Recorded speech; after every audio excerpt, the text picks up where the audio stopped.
Alam mo ba na may isang bakal na bola sa Amerika na pumatay ng 2 scientist sa pinaka-nakakatakot na paraan? Tawag nila dito ay Demon Core, isang plutonium na bola na ginagamit sa Manhattan Project noong ikalawang digmaang pandaigdig. Parang may sariling buhay itong bakal na ito. Naghahanap ng mga biktima.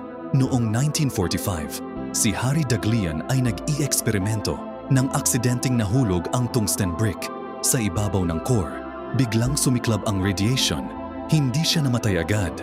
25 araw siyang naging buhay na patay. Nakikita niya ang sariling katawan na unti-unting nasisira.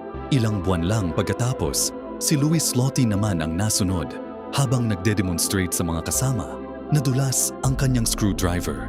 Ang radiation ay kumalat sa lahat, pero ginawa ni Slotin ang isang bagay na hindi mo inaasahan. Hinawakan niya ng bare hands ang core para iligtas ang mga kasama niya. Pareho silang namatay ng malay. Nakikita nila ang sariling dugo, balat, at mga organ na nasisira habang buhay pa sila.